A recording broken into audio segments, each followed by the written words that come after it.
जे झील बाहाघर तो आम कर झील को केते वर्ष धरिकी लालन पालन करुचु आम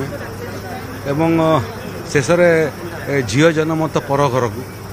तेणु केवे ना केवे तो झील को कन्यादान कर तार नुआ संसार करने विदा करने पड़ी था। झील बाहाघर जो आनंद एवं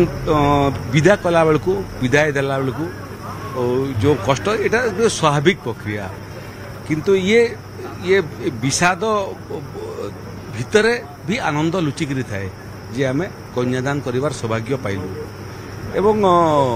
देवदेव महादेव बाहाघर रे कन्या पिता हवा स्वयं जगज्जननी माता पार्वती पिता हवा जे समस्तंकर माँ तांको पुत्री रूप में पाइबा स्वाभाविक भाव निरा अनुभूति माँ को झील भाव में पाइबा एवं